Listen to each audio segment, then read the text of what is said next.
Oke, Assalamualaikum warahmatullahi wabarakatuh. Mohon maaf,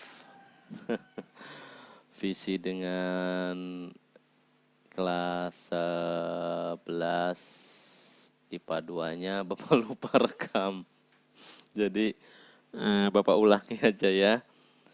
Jadi, materi yang Bapak akan sampaikan kali ini yaitu tentang hidrolisis garam. Ya, tentang materi hidrolisis garam. Ya, di mana materi hidrolisis garam ini akan Bapak selalu ya, Bapak pecah menjadi beberapa poin. Dan poin yang pertama adalah selalu kok jadi ini. Poin yang pertama yaitu definisi. Ya, selalu kalau Bapak menjelaskan sesuatu di awal ini selalu Bapak jelaskan apa sih definisinya atau pengertiannya. Yang kedua adalah jenis. Yang kedua adalah jenisnya, jenis dari reaksi hidrolisis garam. Yang ketiga adalah sifat larutan. Ya, sifat larutan. Yang keempat, menghitung. Nah ini ya, menghitung pH dari larutan hidrolisis garam. Yang kelima, ini maaf poin keempat, ini poin kelima yaitu selalu kegunaan. Nah ya, jadi biar kalian tahu kenapa saya harus belajar materi tentang hidrolisis garam, biar kamu tahu apa sih kegunaannya. Oke, langsung saja masuk ke poin yang pertama yaitu definisi.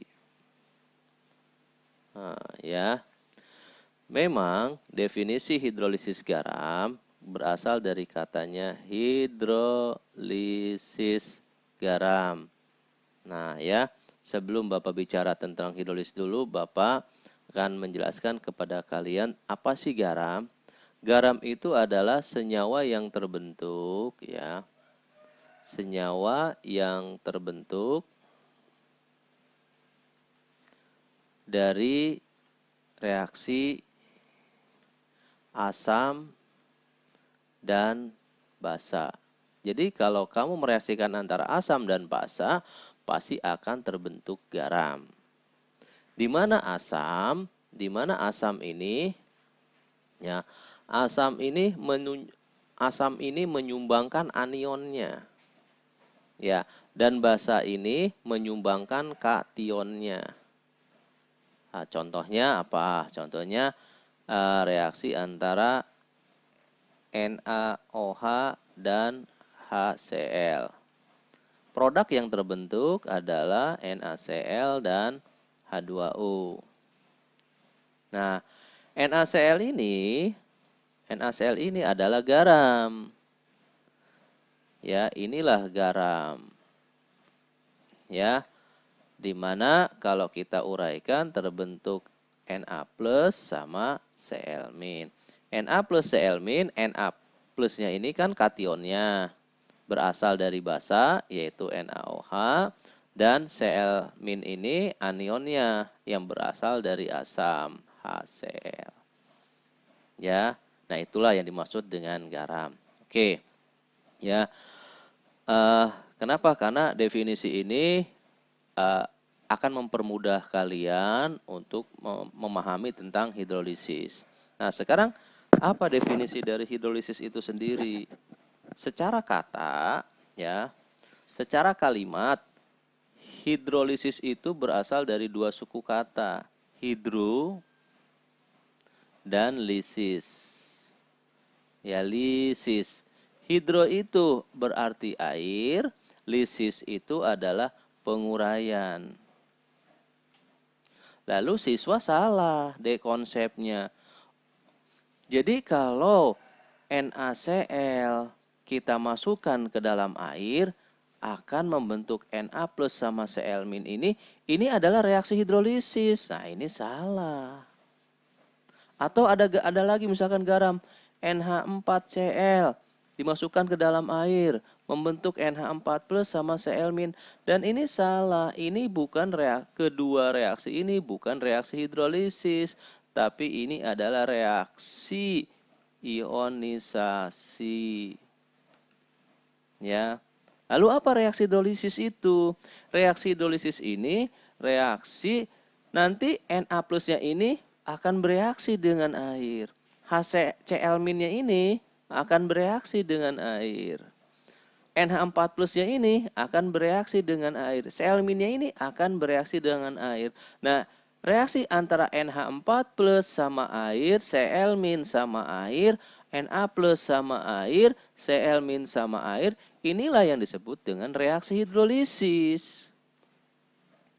Jadi, reaksi hidrolisis itu didefinisikan sebagai reaksi anion dan kation garam dengan air. Inilah yang disebut dengan reaksi hidrolisis. Ya. Jadi Na plus H2O inilah yang disebut dengan reaksi hidrolisisnya. Nah, lalu ada kata penting kata kunci penting dalam reaksi hidrolisis bahwa anion, nah ini kata penting, anion dan kation yang berasal dari asam dan basa kuat tidak akan mengalami reaksi. Nah, ini kata kuncinya. Tidak akan mengalami reaksi. Jangan mengalami reaksi. Nah, ini. Ya. Jadi anion dan kation yang berasal dari asam. Nah, ini asam basa kuat tidak akan mengalami reaksi. Ini kata kuncinya. Ya. Ini kata kuncinya di sini ya. Nah, jadi kalau untuk poin pertama ini, definisi dari reaksi hidrolisis itu adalah reaksi anion dan kation garam dengan air. Inilah definisi yang tepat dari reaksi hidrolisis. Oke, lanjut ke poin yang kedua, yaitu tentang jenis. Jenis reaksi hidrolisis. Di buku memang dia hanya menjelaskan 2 jenis saja, tapi Bapak tambah lah ya. Yang pertama, jadi garam ini kalau kita larutkan dalam air akan ada 3 kejadian. Yang pertama, tidak mengalami reaksi hidrolisis ya. Yang kedua, hidrolisis parsial ya. Hidrolisis di sini. Hidrolisis parsial atau sebagian. Yang ketiga adalah hidrolisis total atau sempurna. Ya, jadi garam jika dilarutkan dalam air akan mengalami 3 keadaan ya. Bisa dia tidak mengalami hidrolisis, bisa mengalami hidrolisis parsial atau sebagian, dan bisa juga mengalami hidrolisis total atau sempurna. Lalu garam-garam apa? Nah, contohnya garam-garam apa aja yang tidak akan mengalami reaksi hidrolisis, mengalami reaksi hidrolisis parsial, dan mengalami reaksi hidrolisis total. Contohnya Bapak berikan yaitu NaCl. Garam NaCl kalau kita larutkan dalam air akan terurai membentuk Na plus sama Cl min. Lalu Na plus dan Cl min ini kita apakah akan bereaksi dengan air? Nah, inilah yang disebut dengan tadi ya, di yang tadi di kata kunci yang didefinisi bahwa dijelaskan bahwa Na plus ini berasal dari basa kuat. Cl min ini berasal dari asam kuat. Sehingga Na plus dan Cl min ini tidak akan mengalami reaksi hidrolisis. Dia tidak akan bereaksi dengan air. Karena dia tidak bereaksi dengan air, maka dia tidak mengalami reaksi hidrolisis. Nah, jadi kesimpulannya, garam-garam yang terbentuk dari basa kuat dan asam kuat tidak akan mengalami reaksi hidrolisis. Berarti di sini terbentuk dari, maaf lah ya, Bapak beri tanda merah aja deh. Ya. Merah. Berarti garam-garam yang terbentuk dari asam kuat dan dengan basa kuat tidak akan mengalami reaksi hidrolisis.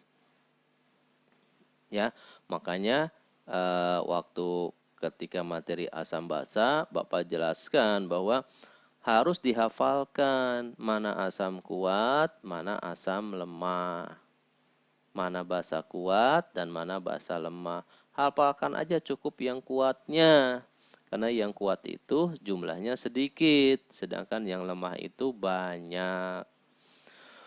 Oke, lanjut. Contohnya apa lagi? Contohnya misal ada garam NH4Cl. NH4Cl, nih garam NH4Cl ini kalau kita larutkan dalam air akan mengalami reaksi ionisasi membentuk NH4+ sama Cl-. Karena NH4+ ini berasal dari basa lemah. Nah, ini basa lemah. Sedangkan Cl-nya ini berasal dari asam kuat, maka dengan air yang basa lemah ini, yang NH4+ ini akan bereaksi, sedangkan yang Cl- tidak akan bereaksi. Nah, ya, yang ini tidak akan bereaksi, sedangkan yang ini bereaksi membentuk NH4OH plus H+. Nah, dan inilah yang disebut dengan reaksi hidrolisisnya. Nah, inilah yang dimaksud dengan reaksi hidrolisisnya. Nah, ya.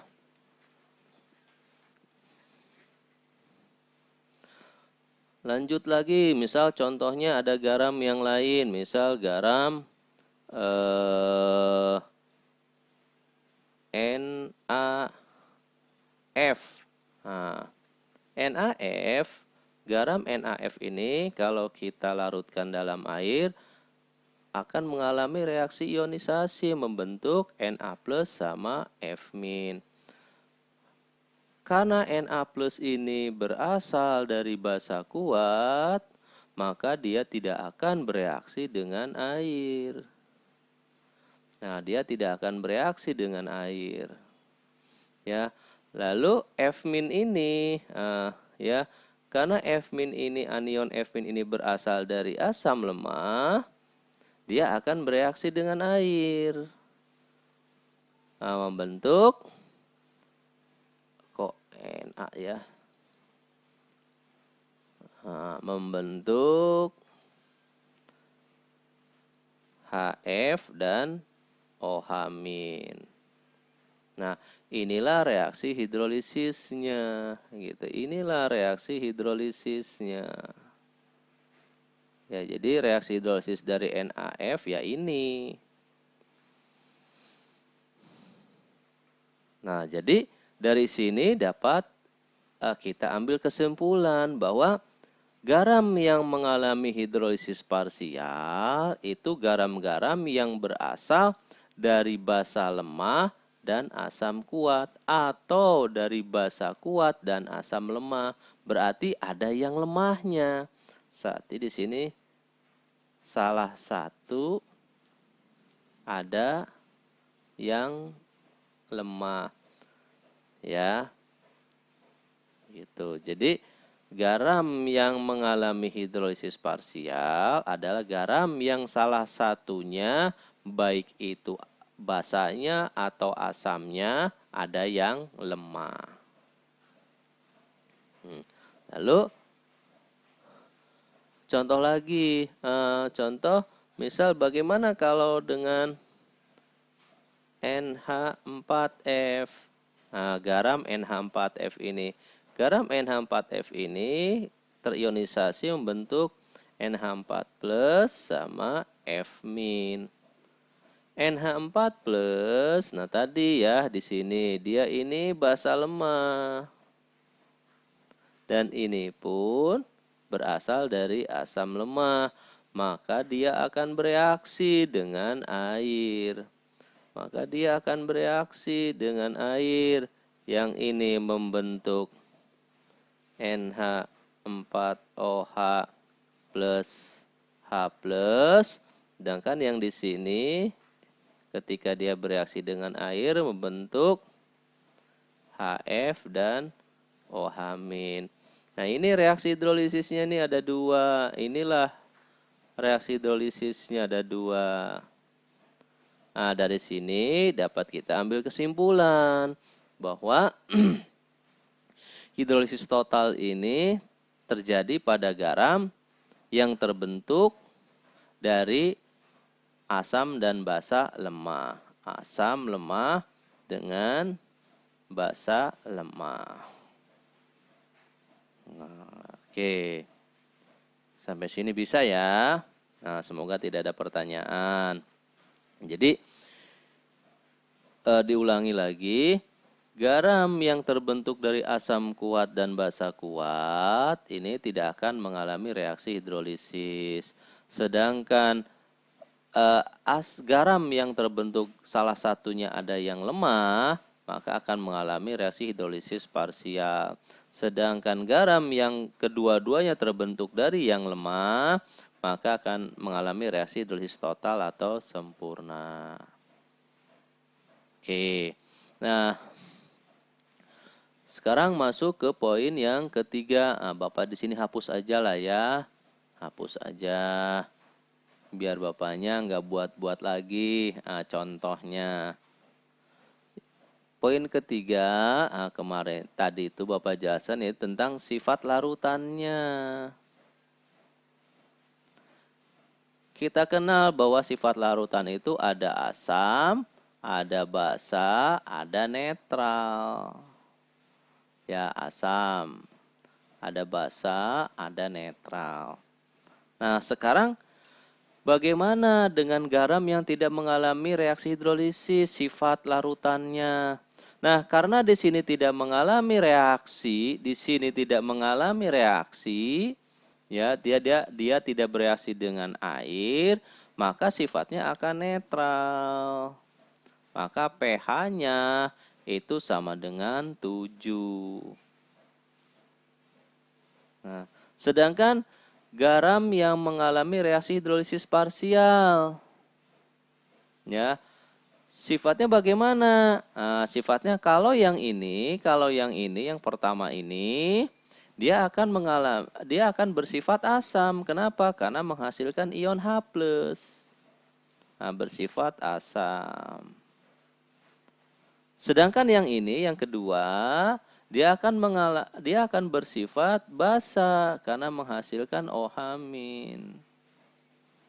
Jadi pada hidrolisis parsial ini hanya ada dua sifat, yaitu sifat asam atau basa, sedangkan yang ini netral. Ya. Kalau sifat asam ya berarti pH-nya di bawah 7. Kalau sifat basa maka pH-nya di atas 7. Kalau ini netral maka pH-nya sama dengan 7. Nah, ya, jadi kalau yang tidak mengalami hidrolisis cuman ada satu sifat, yaitu netral. Kalau yang hidrolisis parsial cuman ada dua sifat, asam atau basa. Lalu bagaimana dengan yang hidrolisis sempurna? Untuk yang hidrolisis sempurna ini bergantung nilai Ka. Ya, dia bergantung nilai Ka. Ya, kalau Ka-nya lebih besar dibandingkan Kb, maka ini sifatnya asam.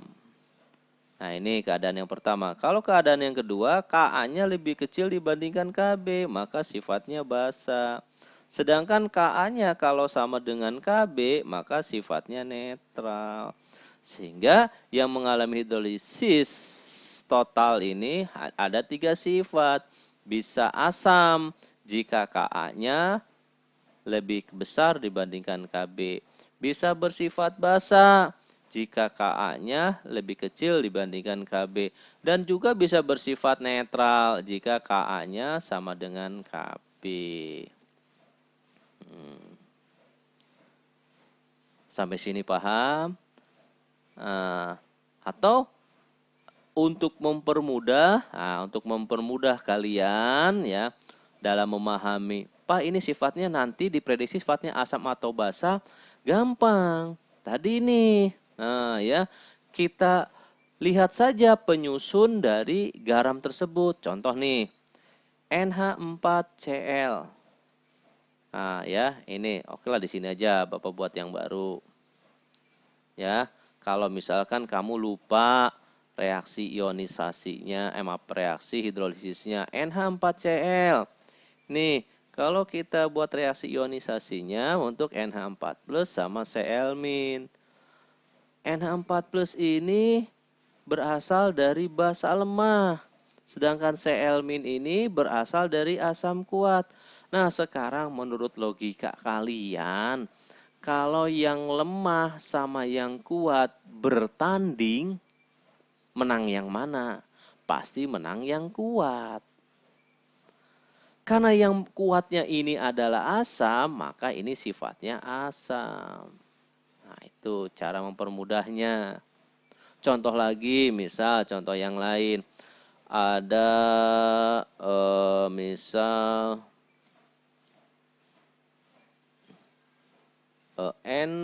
maaf deh. BAS, BAS. Barium sulfida. Nah, kalau barium sulfida ini, garam barium sulfida ini kita letakkan dalam air, maka akan terionisasi bentuk Ba2+ sama S2-. Ini adalah basa kuat. Masih ingat ya, basa kuat. Nah, ini basa kuat. Sedangkan yang ini adalah asam lemah. Nah, karena yang kuatnya basa, nah maka ini sifatnya akan basa.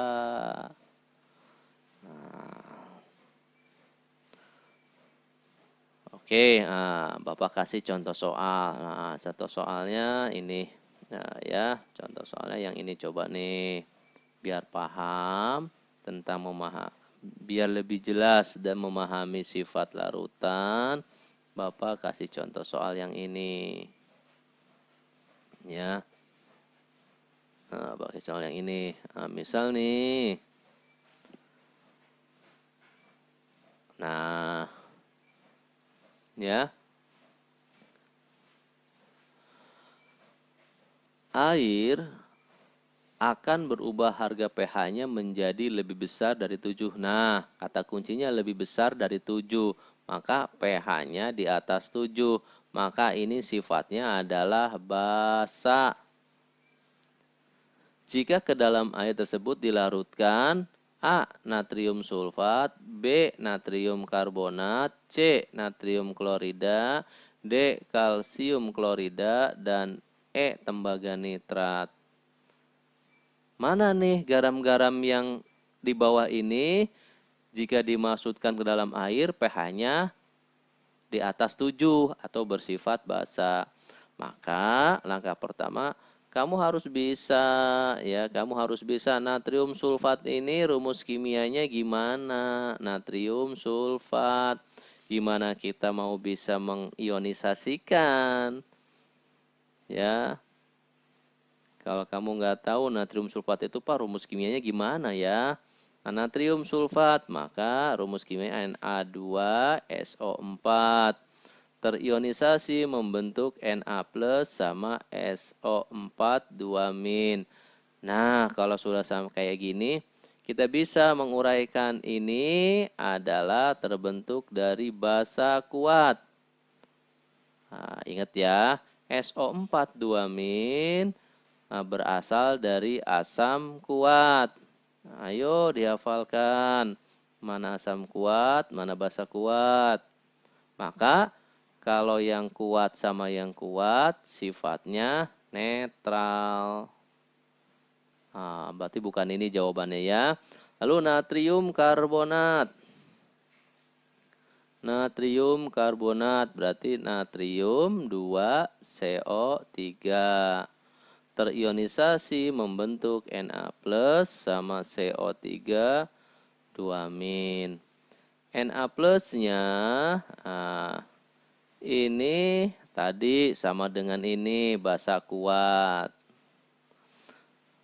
Karbonatnya CO3 2- ini adalah asam lemah. Yang kuat sama yang lemah berarti yang kuatnya basa, maka ini akan bersifat basa. Nah, berarti sudah tahu jawabannya ya. Jawabannya adalah B. Oke, lanjut saja ya. Biar berlatih juga. Dilanjutkan saja ke poin-poinnya walaupun kamu sudah tahu jawabannya B. Natrium klorida NaCl. Nah, ya. Terionisasi membentuk Na plus sama Cl-. Na plus ini adalah basa kuat. Nah, ya, ini contoh semuanya Na plus. Ini basa kuat. Cl- tadi ini asam kuat. Maka sifatnya netral. Kuat sama kuat. Sekarang kalsium klorida CaCl2 Ca2 plus sama Cl-. Ya, Ca2 plus. Nah, ini basa kuat. Hafalin lagi. Cl- asam kuat. Ya, berarti ini sifatnya netral. Lalu yang ini ya, tembaga nitrat. Nih anggap saja tembaga 1 nitrat ya. Nah, tembaga nitrat maka CuNO3. Terionisasi membentuk Cu plus sama NO3-. Nah, lihat. Yang ini Cu plus ini basa lemah. Ingat, nah hafalin lagi. NO3-. Ini berarti asam kuat. Karena yang kuatnya adalah asam, maka sifatnya asam. Nah, oke, paham ya? Kalau belum paham, silahkan diulang ya tontonannya. Lalu contoh lagi, Bapak kasih 2 contoh saja. Karena yang ke bawahnya sudah mulai hitungan. Nah, contoh yang 2.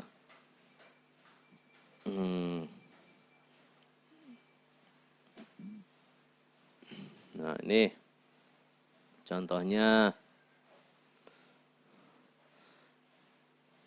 Sifat yang dimiliki oleh amonium sulfat. Nah, ini yang benar adalah amonium sulfat. Nah, gimana rumus kimianya? Adalah NH4 dalam kurung 2SO4. Amonium sulfat. Lalu, nah ya, reaksi ionisasinya adalah NH4 plus sama SO4 2-. Nah, NH4 plus ini adalah basa lemah. SO4 2- adalah asam kuat. Yang lemah sama yang kuat, yang kuatnya asam, maka sifatnya asam. Nah, nih, ya udah tahu sifatnya asam, berarti poin pertama benar. Poin kedua, membirukan lakmus merah, salah, harusnya memerahkan lakmus biru. Poin yang ketiga, harga pH-nya di bawah 7, benar. Terhidrolisis sempurna, apakah sempurna? Tidak, karena yang ini kuat, dia tidak akan bereaksi dengan air. Sedangkan NH4+ ini saja yang bereaksi dengan air. Dia akan terhidrolisis sebagian. Gimana reaksi hidrolisisnya? Ya tinggal reaksikan saja NH4+ ditambah H2O. Membentuk NH4OH plus H+. Nah inilah kenapa dia bersifat asam. Ya, berarti jawabannya 1 dan 3. Jawabannya adalah B. Oke, sampai sini saja yang bisa Bapak jelaskan untuk poin keempat dan kelimanya di pertemuan depan ya. Bapak tutup. Assalamualaikum warahmatullahi wabarakatuh.